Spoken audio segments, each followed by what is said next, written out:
Many people think poverty is about lack of money. Error. Poverty isn't just about lack of money. It's about habits that guarantee you'll stay broke no matter how much you earn. The difference between the poor and the wealthy isn't intelligence, education, or even opportunity. It's 5 specific behaviors that poor people practice religiously while the wealthy avoid like poison. And the brutal truth?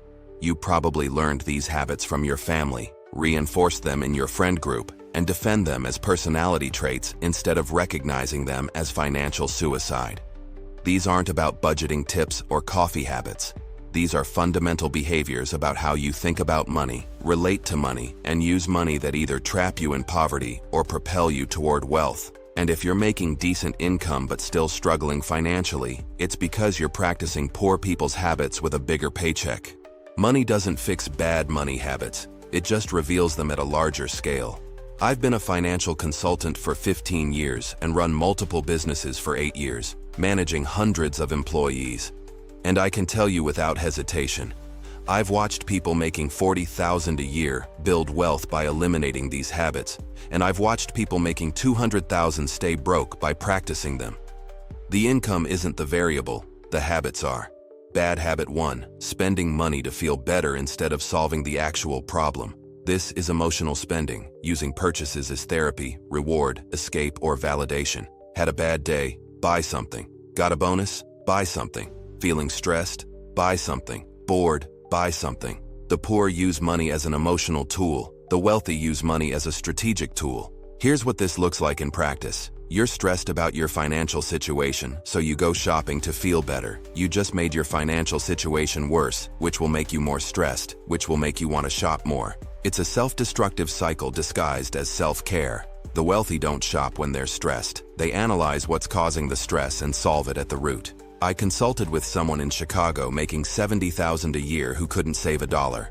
When we tracked her spending, $400 a month was pure emotional purchases, things she bought because she felt sad, stressed, bored, or wanted to treat herself. That's almost $5,000 a year on feelings, not needs. Over 20 years, that's $100,000 in lost wealth. And she defended it as, "I deserve to be happy." You don't need more pressure, you need clarity. Subscribe and let this channel guide you toward wiser financial choices. Bad habit 2, avoiding looking at your finances because it's uncomfortable. Ignorance as a strategy, not checking your bank account because you're afraid of what you'll see. Not opening bills because they stress you out. Not tracking spending because you don't want to feel guilty. The poor avoid financial information. The wealthy obsessively monitor every dollar. This habit guarantees poverty because you can't manage what you don't measure. You're making financial decisions blind, overspending without knowing it, missing opportunities without seeing them, accumulating problems without addressing them. And the longer you avoid looking, the worse it gets, which makes you want to avoid it even more. I had a client in Toronto who hadn't checked his bank balance in 3 months. 3 months. When we finally looked together, he had $1,700 in overdraft fees he didn't know about and had been declined for a rental application because of his credit score. His avoidance cost him thousands in fees and a housing opportunity. The wealthy check their finances daily, multiple times daily. They know exactly where they stand at all times. Bad habit 3. Prioritizing looking wealthy over being wealthy. This is the poverty trap that feels like success.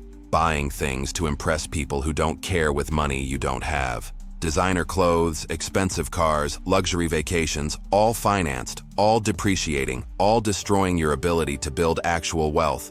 The poor spend to look rich. The rich save to be rich.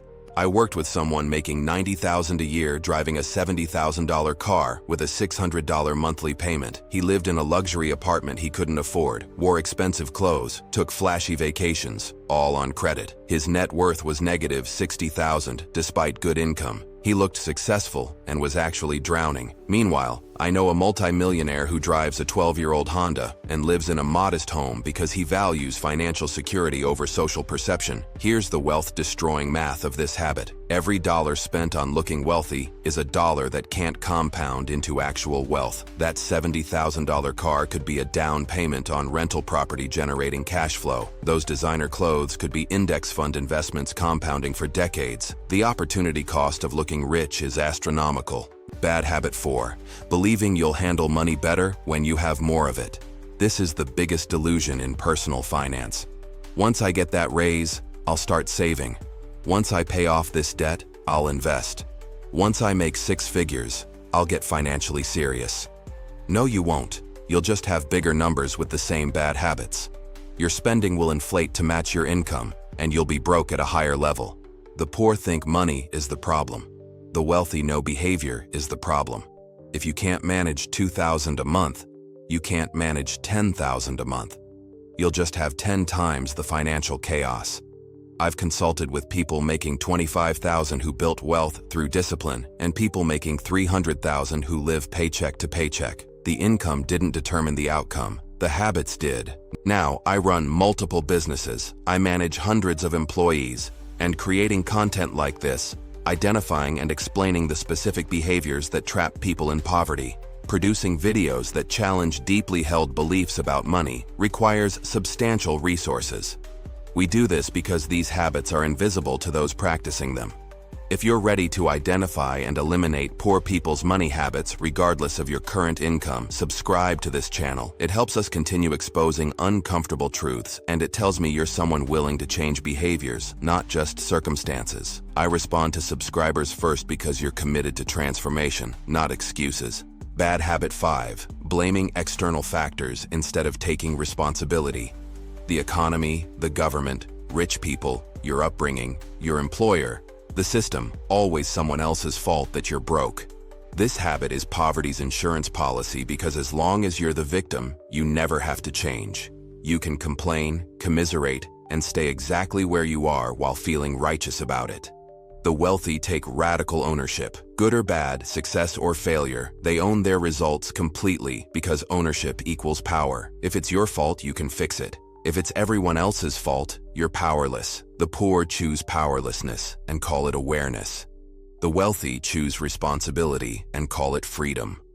I gave a lecture in Mexico City about poverty habits, and someone got angry. Easy for you to say, you don't understand struggle, I said.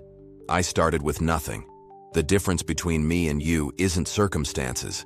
It's that I stopped blaming circumstances and started changing behaviors.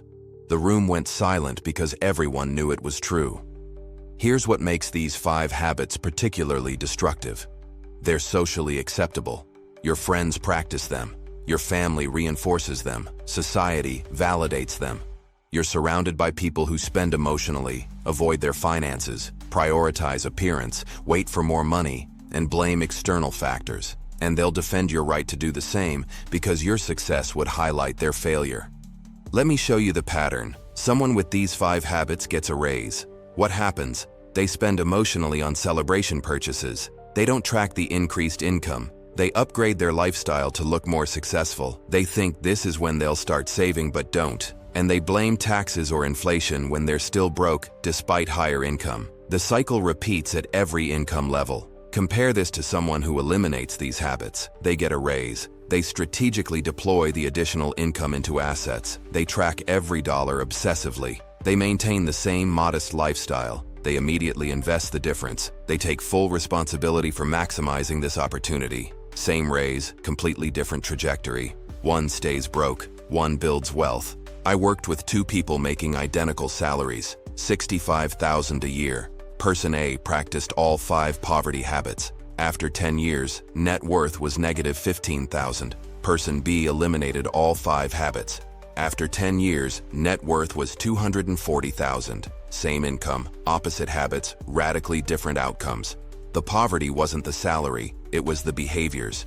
Here's what you need to understand about changing these habits. It's not comfortable. Your social circle will resist. Your family might criticize. You'll feel weird being the only one tracking expenses, driving an old car, or taking responsibility. But that discomfort is the price of escape.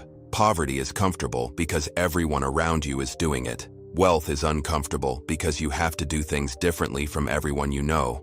And the question isn't whether these are poverty habits. They are.